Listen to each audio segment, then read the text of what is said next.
வணக்கம். என் பெயர் சுவாமி சுந்தர். எனது சொந்த ஊரானது சிதம்பரத்தில் தான் இப்போவும் இருந்துக்கிட்டு இருக்கேன். இந்த நாடி ஜோதிடம் அப்படின்றது என்னுடைய பாரம்பரிய தொழிலானது. பாரம்பரிய தொழில்ன்றது எனக்கு முன்பு உள்ளவங்க, எங்களுடைய குடும்பத்திலையும் ஒரு சில பேர் எனக்கு முன்பு உள்ளவங்க, அப்பா தாத்தா, அதுக்கு முன்னாடி உள்ளவங்க, இப்படி பாரம்பரியமாக ஒவ்வொருத்தவங்களாக இந்த தொழிலை செய்து வரோம். இந்த தொழில் எல்லாருக்குமே இந்த ஒரு வாய்ப்பு என்பது கிடைக்காது. சில பேர் கற்றுக்கொள்ள விரும்புவாங்க, ஆசைப்படுவாங்க.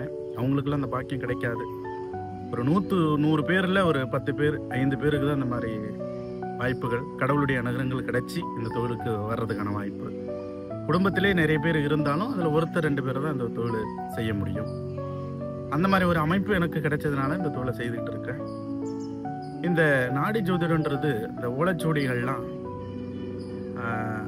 சித்தர்களாலும் முனிவர்களாலும் தன்னுடைய ஞான திருஷ்டினால தவம் இருந்து அடுத்து வரக்கூடிய பிறப்புகளுக்கு, பிறக்கக்கூடிய குழந்தைகளுக்கெல்லாம் அடுத்தடுத்த ஜென்மத்தில், அடுத்தடுத்த பிறவியில் பிறக்கக்கூடிய காலகட்டங்களில் எந்த குழந்தை இந்த நேரத்தில் இந்த தேதியில் பிறக்கும் அப்படின்றது மனக்கணிப்பு, அதாவது ஞான திருஷ்டினால கடவுளுடைய அனுகிரகங்கள் அவங்களுக்கு கிடைச்சி அந்த இறையருளால் அவங்க எழுதப்பட்டது. அந்த எழுதப்பட்ட ஓலைச்சுவடிகள்ன்றது கிட்டத்தட்ட ஒரு 3000-4000 வருடங்களுக்கு முன்பு எழுதப்பட்ட ஓலைச்சுவடிகள். அது இந்த காலகட்டம் வரைக்கும் அது எப்படி பாதுகாக்கப்படுது அப்படின்னா, இது பாரம்பரியமாக ஒவ்வொரு குடும்பத்திலையும் ஒவ்வொருத்தவங்க இருக்கிறதுனால ஒரு ஓலையினுடைய ஆயுள் காலம் 200 வருடம்.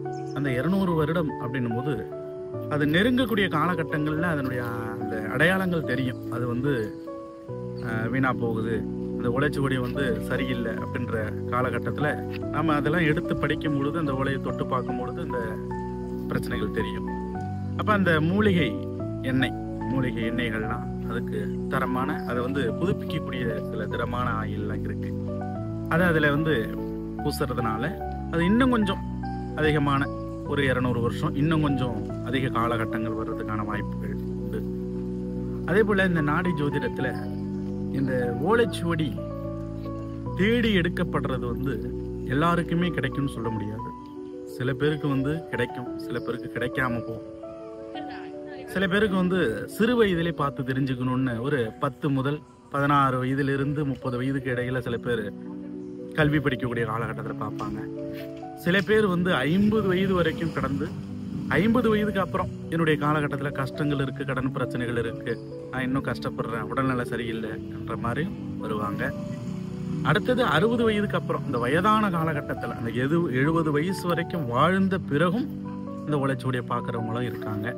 அப்போ அந்த பாக்கியங்கள் எப்பப்போ எந்தெந்த வயதில் கிடைக்குதோ அதுதான் அந்த நாடி ஜோதிடத்தினுடைய ஒரு பாக்கியம், கிடைக்கக்கூடிய அந்த ஓலைச்சுவடி கிடைக்கக்கூடிய பாக்கியம்னு சொல்றது. சில பேருக்கு கிடைப்பதிலேயே சில தடைகள் இருக்கும். அதாவது பார்க்கணும்னு நினைப்பாங்க, ஒரு வாரம் தாமதம் ஏற்படும். முதல் நாள் நினைப்பாங்க, மறுநாள் வேண்டான்னு சொல்லுவாங்க. அந்த மாதிரி சில தாமதங்கள் ஏற்படும். சில பேர் பார்க்கணும்னு நினச்சிக்கிட்டே இருப்பாங்க. ஒரு 3 வருஷம் 4 வருஷத்துக்கு ஒரு ஆசைகள் இருக்கும், மனசில் தோன்றும், ஆனால் அதை நேரடியாக போய் பார்க்க முடியாது. அந்த மாதிரி பாக்கியங்களும் இருக்குது. அப்போ இந்த மாதிரி ஒரு அதிர்ஷ்டம் அப்படின்னு சொல்லக்கூடியது அவங்கவுங்களுடைய விதி பிராப்தம் எப்போ இருக்கும், அது கடவுளுடைய அனுகிரகத்தினால கிடைக்க வேண்டிய ஒரு பிராப்தம் இது. இப்போ இது தெய்வத்துக்கு ஈடான ஒரு ஜோதிடமாக சொல்லலாம், இது ஒரு ஓலைச்சுவடியாக சொல்லலாம். தெய்வத்துக்கு ஈடாதுன்னது அப்படின்னா, அந்த கடவுள் உங்களுக்கு கொடுக்கக்கூடிய அந்த பாக்கியம் என்னைக்கு இருக்கோ அதுதான் உங்களுக்கு அதன் பிறகு தெரிஞ்சு கொள்ளக்கூடிய பலாபலன் அப்படின்றது. அதே மாதிரி சில பேர் கஷ்டப்படும் பொழுது தெரிஞ்சுப்பாங்க, நல்லா இருக்கும் பொழுதும் நல்ல ஒரு வசதி வாய்ப்போட வாழ்கிறவங்களும் தெரிஞ்சுப்பாங்க. இதுவும் ஒரு பாக்கியம்தான். நல்லா இருந்தாலும் இந்த நேரத்தில் உங்களுக்கு ஓலைச்சுவடிகளை தெரிந்து கொண்டு அடுத்தடுத்த நன்மைகளை தெரிஞ்சுக்கணுன்றது இருக்கு.